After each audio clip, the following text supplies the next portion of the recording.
Imagine desperately calling your bank for the 5th time this month, knowing the answer will be the same: no new loans. Farmers in Wisconsin are living this nightmare right now, and the person responsible isn't sitting in some distant boardroom, it's Canada, using trade walls to crush American agricultural dreams. Between April 2024 and March 2025, 259 dairy farms filed for bankruptcy across the United States, and Wisconsin is bleeding faster than any other state in the nation. But here's what the mainstream media refuses to tell you.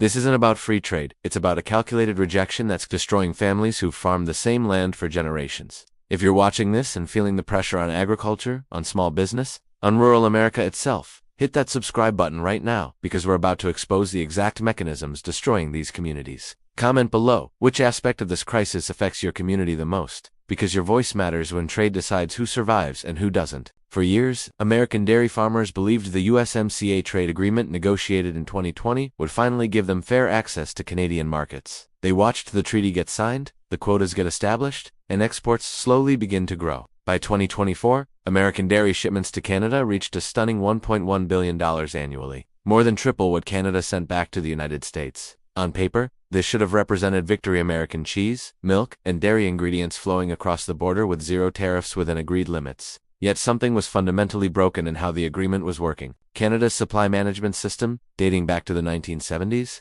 operates under a completely different philosophy than American free market agriculture. While American farmers compete openly with each other, driving innovation and efficiency through competition, Canadian dairy producers operate within government-controlled production quotas and fixed prices. When the USMCA required Canada to open 3.5% of its domestic market to American products, something unexpected happened. The Canadian government didn't reject the agreement outright. Instead, they found a method far more subtle and devastating. They would comply technically while undermining the spirit of the deal through administrative restrictions. The mechanism is called TRQ allocation, tariff rate quota distribution. Here's how it works. Canada allows a certain amount of American dairy to enter duty-free each year. But instead of letting any dairy company buy and import these products, they grant import licenses exclusively to Canadian dairy processors who have zero incentive to use them. Why would a Canadian processor import American cheese when they own competing dairy operations within Canada? They simply don't. The quota sits unused. American exporters can see Canadian consumers hungry for their products, but government regulations prevent them from reaching those customers directly.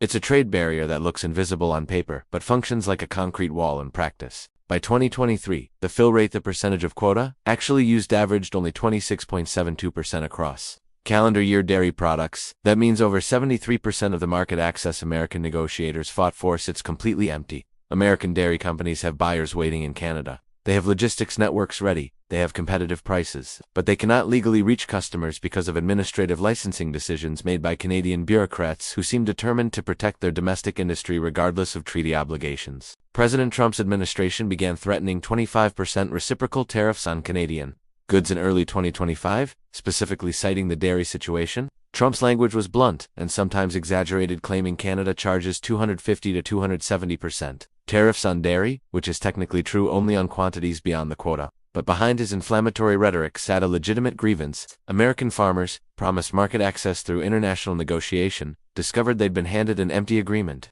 The United States filed trade disputes in 2021 and 2023. The first panel ruled partially in America's favor, requiring Canada to adjust. But the second panel in November 2023 ruled in Canada's favor, essentially validating their administrative approach. This created a cascading crisis. If American dairy exporters couldn't reach the Canadian market despite winning trade disputes, where would they focus their products? Domestic supply would increase, pushing milk prices downward for farmers at home. And that's exactly what happened. Milk prices fell from historical highs near $18 per hundredweight in 2022, down to $15 and lower by 2024 and 2025. Meanwhile, Canadian farmers receive nearly double what their American counterparts made, approximately 99 cents per liter, compared to $1.94 per liter for American farmers. The Canadian system worked exactly as designed, protecting domestic producers while keeping international competitors at bay. Wisconsin didn't have to watch this trade conflict develop from a distance. The state is America's second-largest dairy producer, with nearly 1.2 million dairy cows across approximately 5,348 licensed herds.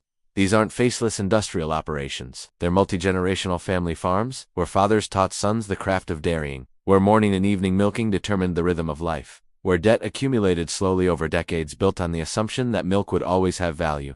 Many of these farmers carried substantial debt loads accumulated during the prosperous years. They borrowed to upgrade equipment, to expand herds, to improve facilities. Interest rates climbed steadily through 2023 and 2024, moving from 2.9% to nearly 9%. A farmer with $500,000 in debt suddenly faced annual interest payments increasing by over $30,000 annually. When milk prices simultaneously collapsed, the mathematics became impossible. The bankruptcy filings tell the story in devastating numbers. Between April 2024 and March 2025, the number of farmers filing Chapter 12 agricultural bankruptcy jumped 55% compared to the previous year. The University of Arkansas Extension tracked 259 dairy farm bankruptcies during that 12-month period. But by mid-2025, those numbers accelerated beyond even the most pessimistic predictions. The Farm Trader reported that 361 Chapter 12 bankruptcy cases were filed in just the first half of 2025, already exceeding the entire 2024 total. Some experts pointed out that this surge resembled the catastrophic 2019 farm crisis, when nearly 10% of Wisconsin dairy farmers faced potential shutdown within a single year. What makes 2025 different and perhaps more terrifying is that it's happening despite government payments reaching an unprecedented $42.4 billion to agriculture, 354% increase from previous years. This stunning disconnect reveals the fundamental problem. Government bailouts cannot fix market structure. You can pour money directly into farmers' pockets, but if the price they receive for their milk doesn't cover production costs, plus debt service, the bailout merely delays bankruptcy rather than preventing it. A farmer receiving a government check for $10,000 doesn't get excited. They see it as enough to pay 2 weeks of interest on their equipment loans.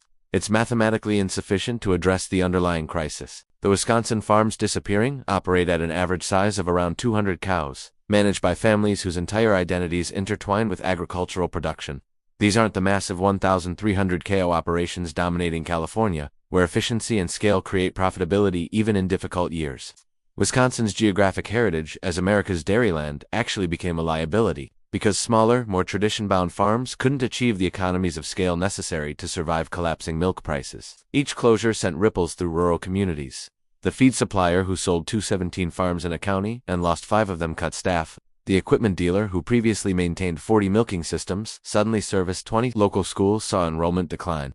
Main streets in small towns lost customers as rural families packed up and relocated. The demographic profile made the crisis even more devastating. 22% of Wisconsin dairy farmers were aged 65 or older in 2025, with few having written succession plans transferring ownership to the next generation. Young farmers faced nearly insurmountable barriers to entry. Land prices reflected decades of accumulated value from industrial agriculture. A 100-acre farm with supporting buildings could cost $600,000 to $800,000 or more. A young farmer without inherited land would need to borrow almost entirely to start operating. Banks already skittish about farm lending given the bankruptcy surge turned away applicants. More than half of remaining farm labor came from immigrant workers, quietly reshaping what family farm meant in traditional dairy regions. Some farmers discovered what they call the legal exit strategy to preserve more of their life savings. Section 1232 of the Tax Code, created in 2017, allowed dairy farmers filing Chapter 12 bankruptcy to discharge capital gains taxes as part of their debt. A farmer selling their land for $960,000 might normally face $285,600 in capital gains taxes.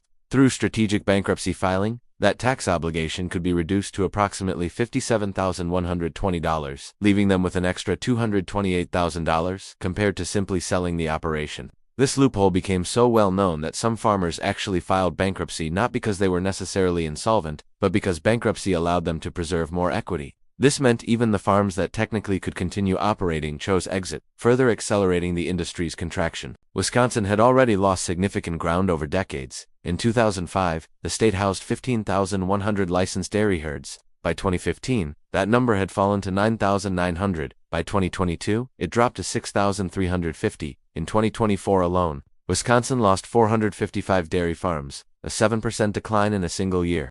The state's Department of Agriculture, Trade and Consumer Protection documented that in the final 3 months of 2020, over 275 dairy farms ceased operation, with the majority being smaller operations under 200 cows. These weren't sudden collapses due to unexpected disease or catastrophic weather. They were calculated decisions by families who'd performed the mathematics and concluded that continuing was futile. The human cost of this agricultural collapse extended far beyond economics. Wisconsin saw increased suicide rates among farmers facing bankruptcy and depression, particularly among middle-aged men who couldn't fathom a life outside farming. The state government, recognizing the mental health crisis, specifically allocated mental health resources for struggling agricultural communities, but the problem outpaced available assistance. The USDA Farm Loan Agency actually trained its loan officers in suicide prevention, recognizing that a denied farm loan sometimes preceded tragic outcomes. One state agriculture secretary nominee was denied confirmation, in part because he criticized state legislators for refusing to adequately fund mental health resources for farmers, raising the question, which 5 farmers will it be, when the budget only covered 5 individuals? This cascade of farm closures simultaneously concentrated dairy production into fewer, larger operations. California, with its massive industrial dairies averaging 1,300 cows, continued expanding market share. Texas, with its lower land costs and newer facilities, attracted young farmers with fresh capital. Meanwhile, Wisconsin's agricultural character fundamentally transformed, the state's identity forged over generations, as America's dairy land wasn't disappearing entirely, but it was becoming something different. The remaining Wisconsin dairy farms increasingly meant large operations with sophisticated robotics, complicated financing structures, and professional management rather than family stewardship. The Canadian trade rejection didn't single-handedly destroy Wisconsin dairy farming. Low milk prices, high input costs, elevated interest rates, and demographic challenges all contributed to the crisis. But the trade situation represented a policy choice. American negotiators had fought to open Canadian markets. American farmers had believed promises of access. The Canadian government made a conscious decision to comply with the treaty's letter while violating its spirit through administrative restrictions. When that strategy succeeded in blocking American market penetration, Canadian success became American failure. Trade doesn't exist in isolation. When one nation effectively closes its market to agricultural exports while claiming it has opened the same market, the consequences cascade through regions dependent on agricultural exports. By mid-2025, the reality confronting Wisconsin farmers was stark and unforgiving. The farms that had seemed permanent features of the landscape just 2 years earlier were being auctioned off. Equipment sat unused in barns awaiting liquidation sales. Families packed belongings and relocated to cities where non-agricultural work provided more predictable income. The remaining farmers operated under constant financial pressure, knowing that a single disease outbreak, a market downturn, or an unexpected equipment failure could trigger the bankruptcy spiral that had consumed so many neighbors. The United States-Canada trade relationship, supposedly governed by binding international agreement, had devolved into barely concealed economic conflict. President Trump's threatened tariffs created genuine uncertainty. Canadian policymakers defended their supply management system as essential to national food security and sovereignty. American dairy farmers found themselves trapped in diplomatic deadlock while their industry contracted. The Canadian market remained partially closed, not through explicit rejection but through administrative mechanisms so sophisticated they appeared designed specifically to frustrate American competitors while maintaining plausible deniability. The fundamental question haunting American agriculture in 2025 was whether negotiated trade agreements could actually deliver what they promised. The USMCA had theoretically granted American dairy producers access to the Canadian market. Yet that access remained largely theoretical, blocked not by tariffs at the border, but by internal allocation systems Americans couldn't easily challenge. For Canadian dairy farmers, the system worked perfectly, maintaining prices nearly double what American farmers received. For Wisconsin dairy families watching their livelihoods disappear, the system represented a catastrophic failure of government to deliver on international promises.